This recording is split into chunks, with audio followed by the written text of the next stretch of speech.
Joining us now, Brooke Rollins, Assistant to the President for Strategic Initiatives at the White House. Great to be with you. All right, we're going to hold that applause to the end, Brooke. She's with the Office of American Innovation, and she worked hand in hand with Jared Kushner and the OAI team to develop and solidify the passage of the First Step Act, which was criminal justice reform. And as you know, I have been for criminal justice reform for since I've been in the radio 9 years ago, and I've been for it for many, many years, fighting the battle with first Newt Gingrich, then with most recently my Congressman, Bobby Scott, because as you know, the United States has the highest incarceration rate of anybody in the free world, times 300%. I mean, it's out of control. We have the highest recidivism rate. The whole thing is a mess. All we do is put people in jail. Then we have private profit-making companies that run jails who are on the stock exchange that have lobbyists for laws that keep people in jail so they can make more money on each bed. I mean, the whole thing is perverted. And finally, we've got something done about it, and we're going to go forward with that today. Brooke Rollins, thanks for being with us. Well, what an awesome opportunity to be with you, and I don't even know if I need to say anything. You hit every key point exactly right. I loved listening right before we started. You said no more small ball. We want big ball, and that's what we're doing here in Washington. That's what this effort really represents, is a wholesale change. Really, the first step. It was called the First Step Act, but a wholesale transformation of our federal criminal justice system. So it's a really exciting day. We're celebrating that today at the White House. We've got three things going on here. Number one, overzealous prosecutors, as you know. That is one of the issues. But the other issue we've had, Brooke, which I want you to address in some of the changes in the law, is we passed a bunch of laws that had mandatory sentences. Things like 3 strikes, you're out, lock them up, all that stuff that went down. And then the number of felons that we have that come out, they do their time, they come out, then they're not trained for anything. They didn't get the proper education. Many people say they go to jail to, as younger people, and get education to be a criminal, then go back out and go back in, and that's why our recidivism rate is so high.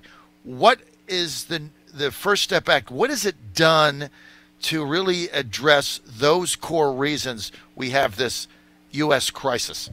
Well, that's a really great question, and I think to answer that wholly, I would take you back to really the history in the states. And it's funny you say you've been really looking at this and talking about it and working on it for 9 years. I was part of the original crew in Texas, probably the most get tough on crime state in the country, 12 years ago, that decided that building more prisons didn't make sense, that all these nonviolent offenders, low-level drug users are going in, but they're coming back out as violent offenders and immediately going back in, and the taxpayers, communities, everyone suffered. No one was winning under that system. And so taking a look, and that's reflective of what we've now done at the federal level, what we did in Texas, soon modeled after by Georgia and Kentucky and Indiana under Governor Pence, many others, really a red state effort, interestingly enough, that we don't need to be building all those prisons. In fact, we need to be training people while they're in prison, getting them ready so that when they get out, they can become productive citizens in their communities and become good dads and moms and everything that we try to work for, and really have a chance at the American dream. In Texas, under that program, over a decade, it didn't happen overnight, but we closed 8 adult prisons and 11 juvenile facilities, and most importantly, crime rate went down 30%.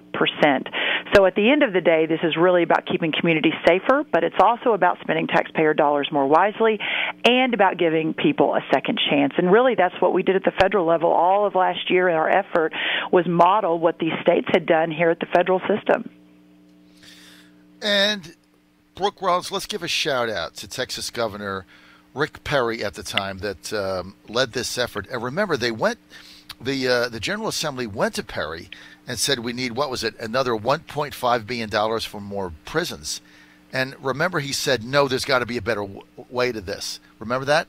I mean, that. Oh well, that really I was genesis. right in the middle of it. It's interesting because when we first started, I was Governor Perry's policy director before I went and ran the Texas Public Policy Foundation, which was the conservative think tank that's really driven this entire narrative and the entire issue for more than a decade. And we worked hand in hand with Governor Perry, but that's exactly what happened. That we were at a time when we didn't want to spend more money in the state of Texas. We've always been pretty good on our budget, and we said there has to be a better way. There were 3 new prisons that were slated to be built in that year's budget over a period of time, and we sat down with our governor, our lieutenant governor, and others and said there has to be a better way.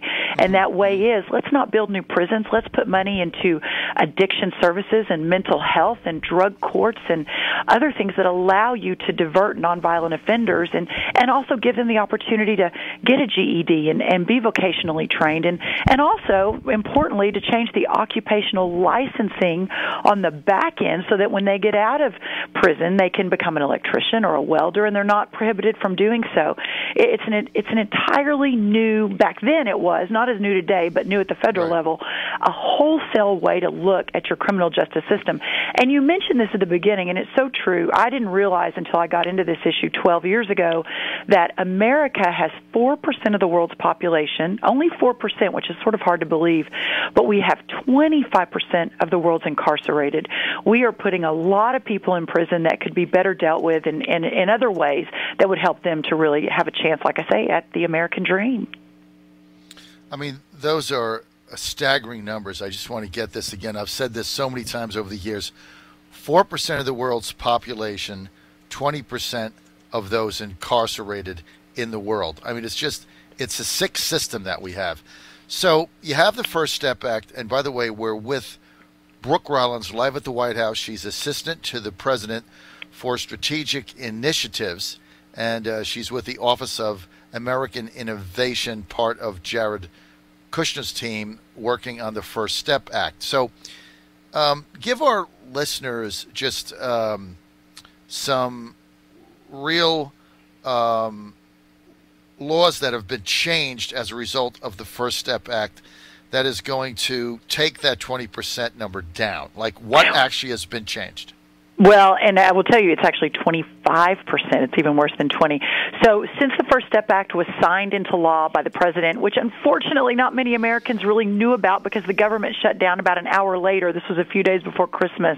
So we had, been working so hard on this all year, and a lot of people called it the zombie bill. It was the bill that just refused to die because at every corner we were really stopped. Oh no, this is not going to work. And we had a lot of detractors who were trying to really stop the bill from advancing, but we had some amazing leaders like Senator Mike Lee from Utah, Representative Doug Collins from Georgia, some great conservatives who partnered with some thoughtful Democrats and who really helped us move this through. But I tell you, the difference maker was Jared Kushner, whom you mentioned I worked with every day, who refused to give up with our team and with Congress, but also the president. I mean, the president leaning into this, I will forever be grateful to him. People don't give him enough credit.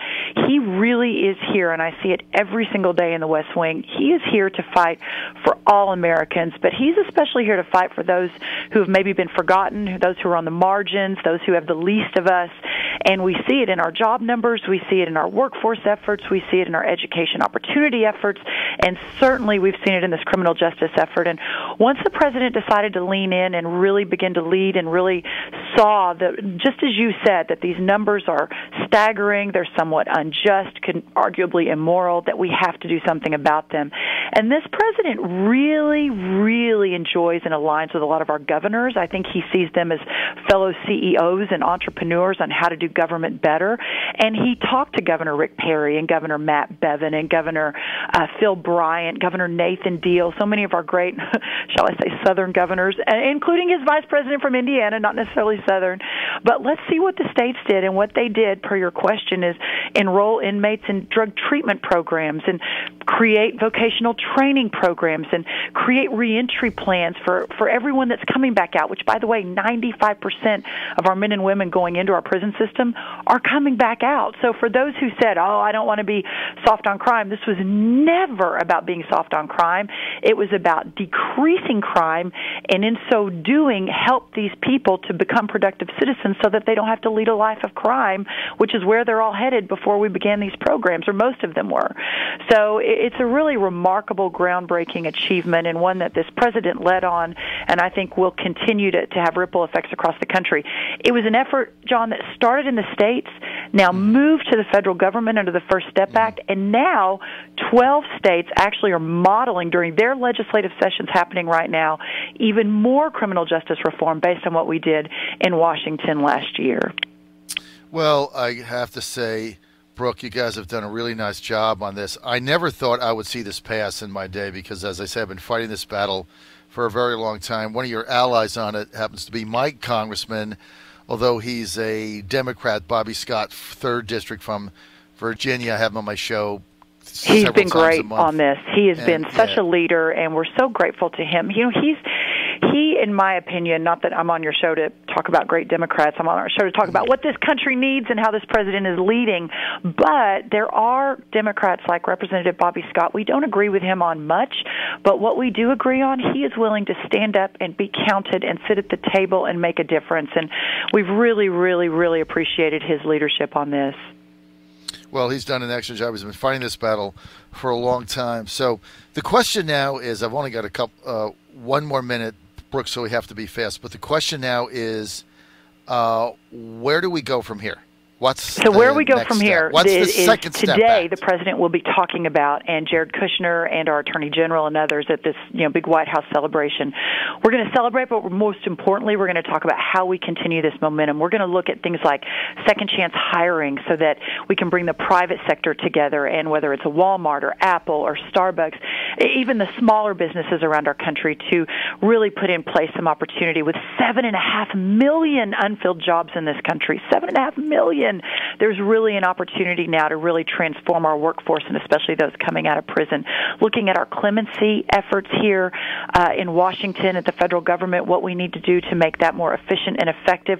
What another round of legislation could look like. How do we build on these robust programs that were passed under the First Step Act? And really how we move back to the states, to let the states, 90% of our inmates are through the state system, only 10% through the federal system. So it's really the states that can make a huge difference, but I sincerely believe with this president and our team in place, we'll continue to make great efforts and lead really at the federal level at the same time.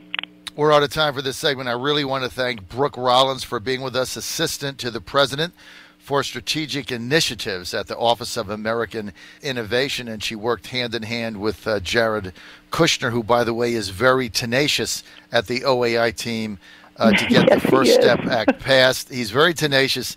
That's why, even against all odds, I wouldn't count the whole Israeli major peace plan of the century out. He'll come up with something, but the guy is really, if you know him, he's behind the scenes, right? He doesn't go on camera and face the nation, but he's very tenacious. I'll give him that. It's never about Jared. It's about doing what's right, and he is one of the most extraordinary, you're right, tenacious, relentless people I have ever worked with. He is extraordinary. So you're right. I wouldn't count anything he's working on out, because when he gets behind it, it has an amazing amount of energy and is very likely to move forward.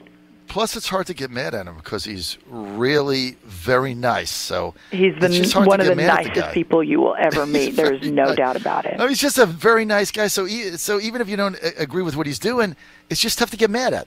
I'm out of time. Brooke Rollins.